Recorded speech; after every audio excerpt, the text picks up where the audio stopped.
Welcome to the Deep Dives. Today we're digging into something really important, something that affects so many people, the challenges working caregivers face. Right. And maybe more importantly, what workplaces can actually do about it. Exactly.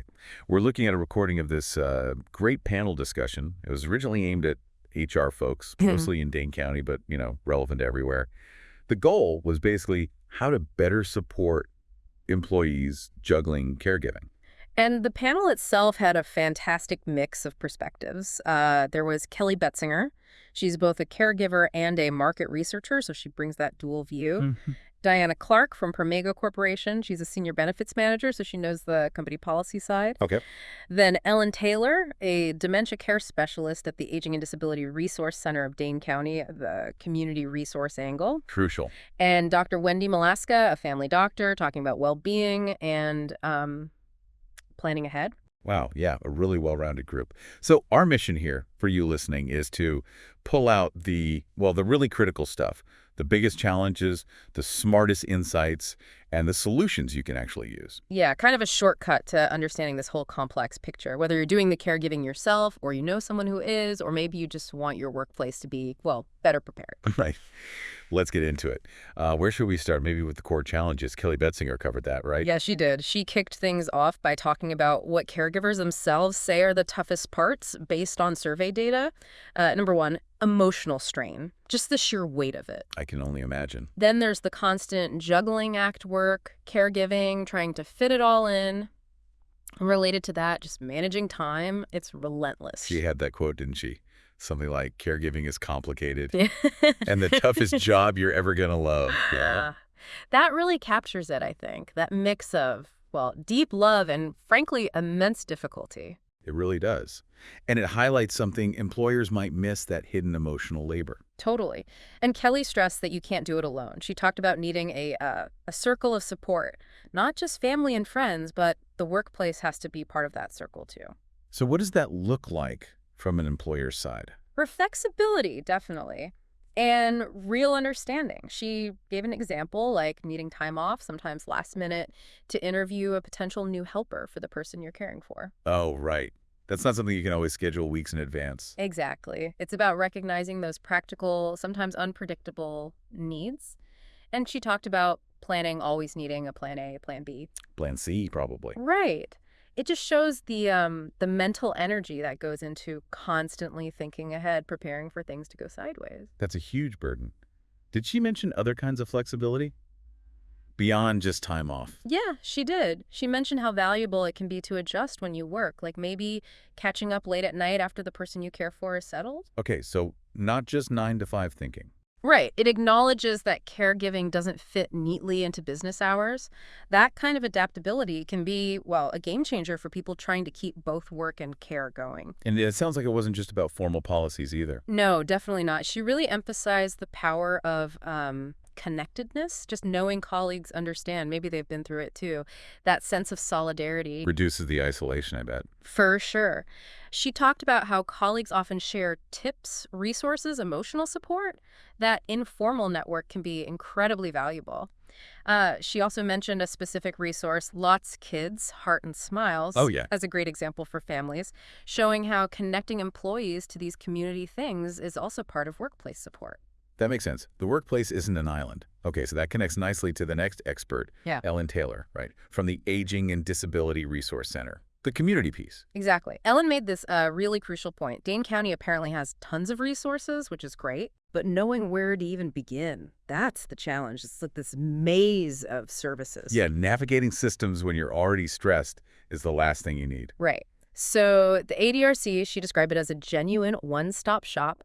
You actually talk to a specialist, no endless phone trees, no voicemail black holes. That alone sounds revolutionary. Doesn't it? Yeah. And they don't just answer your one question. They ask more questions to figure out the whole picture, stuff you might not have even thought to ask about. So they're proactive in uncovering needs. Yeah, a holistic approach, because caregivers are often just, underwater and don't even know what help exists. What kind of help do they offer or connect people to? All sorts. They have specific dementia care support, caregiver support groups, which are great for that peer connection, benefit specialists for things like Medicare, Social Security. Navigating that bureaucracy is huge. Oh, yeah. And links to Medicaid programs, too. It's like a really comprehensive safety net they offer. And they work with other groups, too. They partner with local places like senior centers, community centers, places that might offer meal programs or case management.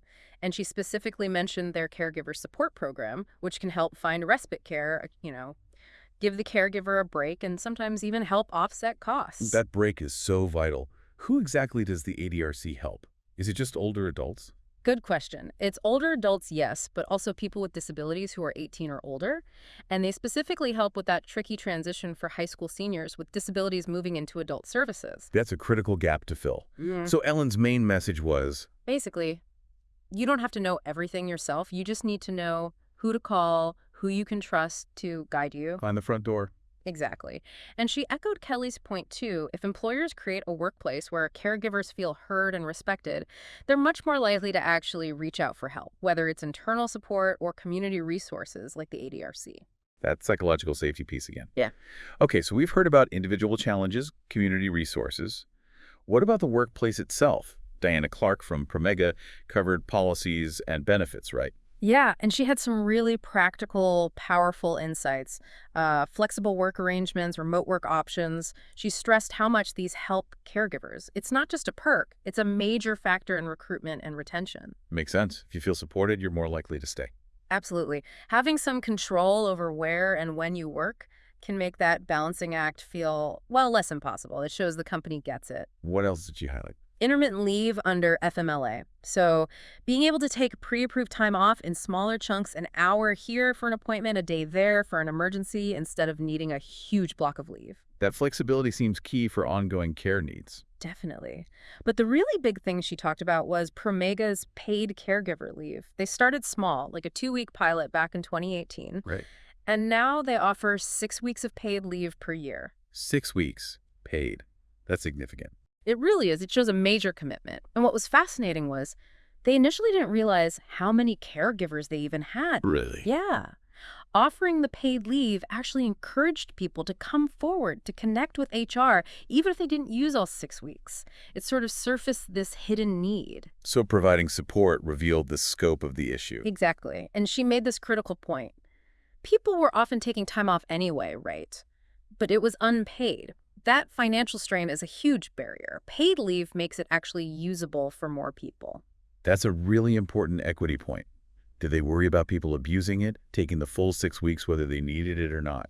They found that didn't really happen. Utilization was high, yes, but people generally took the time they needed. It speaks to trust, I think. Interesting. She also mentioned employee assistance programs, EAPs. Right. She said, ask hard questions about your EAP, like what's the utilization rate? Apparently, typical is only around 4%, which seems low. Yeah, you'd think more people would use counseling or support services.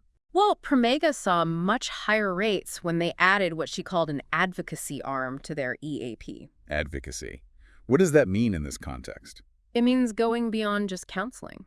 Offering practical help, like legal support for getting power of attorney documents sorted or connecting employees with Medicare specialists. Real, tangible help for caregiver problems. So addressing the practical stressors, not just the emotional ones. Exactly. And she said EAP use went way up after they added that. It clearly met a need. That's a great insight for companies reviewing their EAPs. Okay, let's shift to Dr. Wendy Malaska. She brought the physician's perspective on well-being. Yes. And her first piece of advice was super practical. Know your benefits. Really understand your EAP, FMLA rules, sick time policies.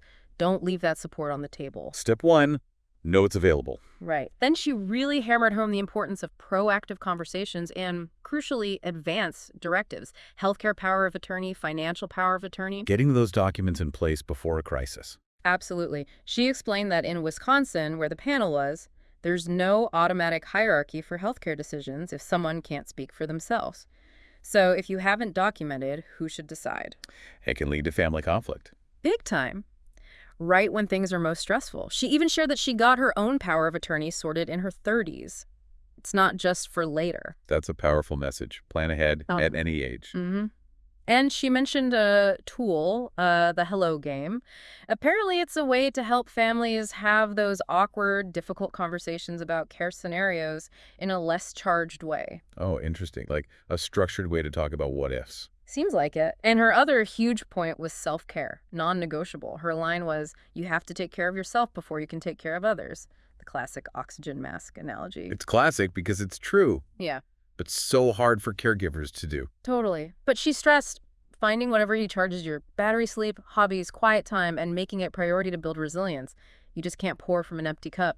And did she connect back to the workplace? Yeah, she encouraged patients to talk to HR, use those flexible work options, use intermittent leave. She saw it as a collaboration between the employee, the employer, and the healthcare provider. Makes sense. So the panel also talked about preparing for the future of caregiving, getting ready before you're even in that situation. Yes, definitely reinforcing Dr. Malaska's point. Get those advanced directives and financial power of attorney docs done now. Don't wait. They mentioned resources like Honoring Choices Wisconsin and the state's Department of Human Services. Good pointers. Was there anything specific about the financial power of attorney? Yeah, a practical tip. Get it notarized. Even if the form doesn't strictly require it, banks and financial institutions often do. Saves hassle later. Good to know. What about other future planning? Planning for childcare early, exploring all the options like nanny shares, also thinking about potential caregiving needs for kids or adults when you're making career choices, like considering job flexibility now, even if you don't need it yet. Kind of future-proofing your work life a bit? Sort of. And there was this interesting suggestion to actively engage with people in different situations, especially like folks in the disability community, just broadening your understanding of different lived experiences. Building empathy and awareness proactively. Yeah, which helps build that supportive culture everyone was talking about. Okay, and what about resources that aren't being used enough? Did that come up? It did. Both Ellen Taylor and Diana Clark talked about this. A lot of great community resources are underutilized simply because people don't know they exist. The awareness gap again. Right. So the advice was be proactive. Research what's out there before you desperately need it. And don't just look locally. National orgs like the Alzheimer's Association or Parkinson's Foundation have tons of info, too. Good point. Were specific workplace benefits underutilized? FMLA came up again. Sometimes because intermittent leave isn't offered or understood, or maybe people aren't sure if their situation even qualifies under the caregiver definition. And the big one, it's often unpaid. Exactly. That financial piece makes it impossible for many.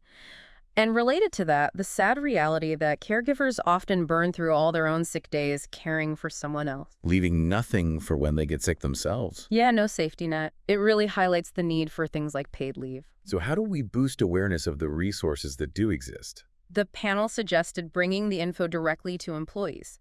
Things like lunch and learn sessions, maybe virtual meetings, just focused on caregiving resources and support. Meet people where they are. Makes sense. Okay. As they wrapped up, what were the big final takeaways? The call to action? Well, there was a really strong, unified message.